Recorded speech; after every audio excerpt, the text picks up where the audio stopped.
Bonjour, bienvenue dans le cours des mathématiques financières. Aujourd'hui, nous allons parler de période de capitalisation. À titre de rappel, on a vu dans l'intérêt, quand l'intérêt est composé, le capital varie de période en période, ainsi que le montant d'intérêt varie de période en période. C'est-à-dire, pour un capital qui est placé à l'intérêt composé, c'est un capital qui augmente de période en période, ainsi que les intérêts augmentent de période en période. On dit que les intérêts sont capitalisés.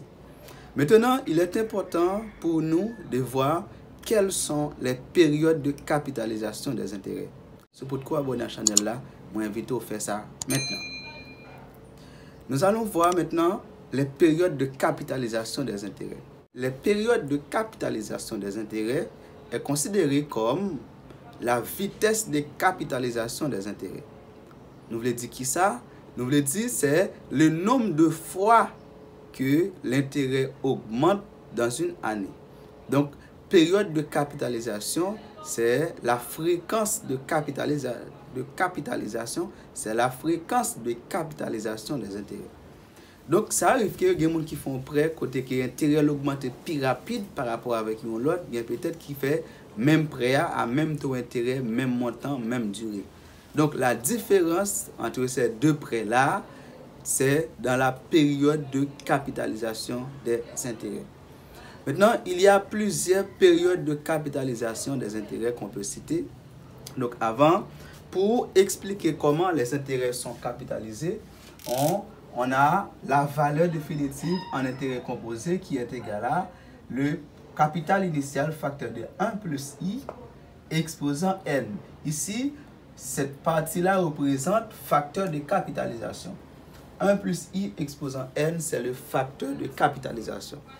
Maintenant, nous allons voir comment ça fonctionne quand on parle de période de capitalisation des intérêts. Nous allons voir les périodes de capitalisation les plus usuelles.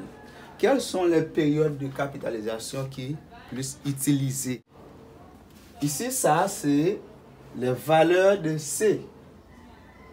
On met appellation et on met notation. Si un taux d'intérêt est capitalisé 2 fois, 4 fois, 12 fois l'an, comment on peut écrire ce taux d'intérêt-là? Maintenant, si la valeur de C, si C est égal à 1, on dit ici, C est capitalisé annuellement. Ici, on met la capitalisation annuelle.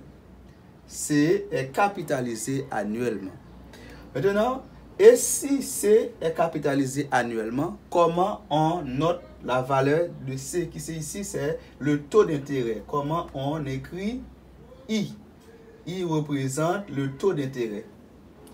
Si C ici, c'est la valeur de C, c'est-à-dire la période de capitalisation, le nombre de fois que l'intérêt est capitalisé, ou encore on peut dire le nombre de fois que l'intérêt augmente pendant l'année. Maintenant, et si on a une capitalisation annuelle, on écrit I% pour le taux d'intérêt. Ça s'écrit comme ça. I%. Exemple, on peut dire 10% par exemple. 10% comme ça. Avec 10% écrit comme ça, dans un exercice, on voit ça ici, c'est une capitalisation annuelle. Ok? C'est-à-dire, l'intérêt augmente une fois l'an. Deuxièmement, on a si C est égal à 2, c'est-à-dire le capital augmente 2 fois l'an. Si l'intérêt augmente 2 fois l'an, or dans une année, il y a 12 mois, et si on fait 12 divisé par 2, cela nous donne 6 mois. On dit que les intérêts sont capitalisés semestriellement. Ok? Ici, on parle d'une capitalisation semestrielle. C'est une capitalisation semestrielle. Mais comment peut-on écrire un taux d'intérêt qui est capitalisé semestriellement? Un taux d'intérêt qui est capitalisé semestriellement s'écrit comme ça. I%, ok, virgule 2. I% 2 est un taux d'intérêt qui est capitalisé 2 fois l'an, c'est-à-dire chaque 6 mois. Par exemple, 8% capitalisé semestriellement. 8% c'est un taux d'intérêt de 8% capitalisé semestriellement.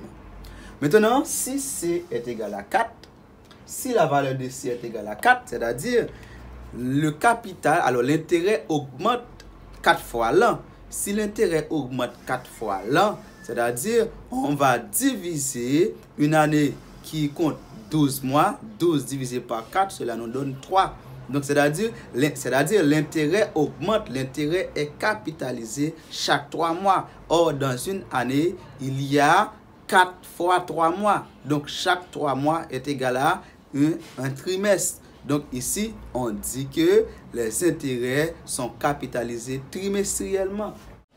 Une capitalisation trimestrielle, c'est un taux d'intérêt qui est capitalisé 4 fois l'an.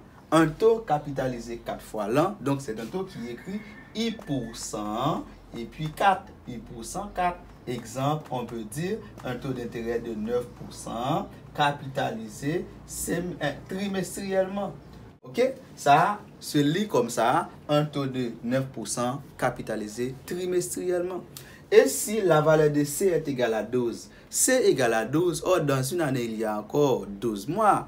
12 divisé par 12 est égal à 1. Cela veut dire que l'intérêt augmente chaque mois.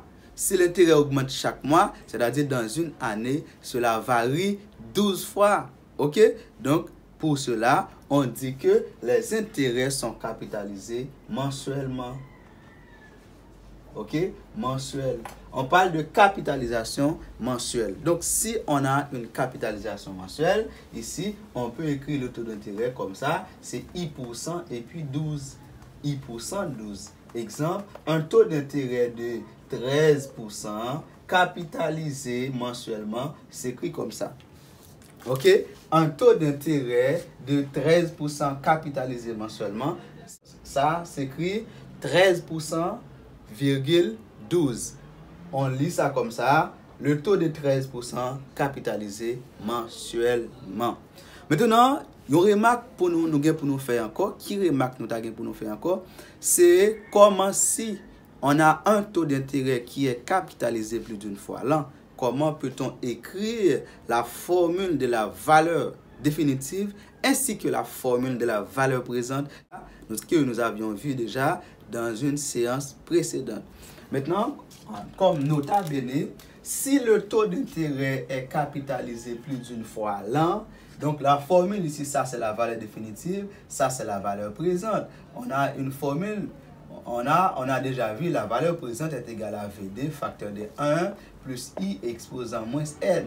Donc le principe nous dit que si le taux d'intérêt est capitalisé plus d'une fois l'an, c'est-à-dire si on a un taux d'intérêt soit semestriel, un taux d'intérêt soit trimestriel ou un taux d'intérêt soit mensuel. Donc maintenant, on doit diviser le taux d'intérêt, le taux nominal qu'on a ici, par C, par la période de capitalisation, et on multiplie la durée N par C aussi. Donc, si le taux d'intérêt est capitalisé plus d'une fois l'an, donc on écrit la formule, on divise le taux d'intérêt par la période de capitalisation, ainsi que le nombre d'années, qui c'est N, la durée, multiplié par la période de capitalisation. Donc ici, la formule de la valeur présente devient P facteur de 1 plus I sur C exposant NC. Et la formule de la valeur présente devient VD facteur de 1 plus I sur C exposant moins NC. Donc, ça c'est comment s'écrit la formule de la valeur présente ainsi que la formule de la valeur définitive si le taux d'intérêt est capitalisé plus d'une fois l'an. J'espère que ça a été bien pour tout le monde. Si vous avez des questions, n'hésitez pas à les poser dans les commentaires. Et si vous avez compris, je vous invite à abonner à la chaîne. Merci.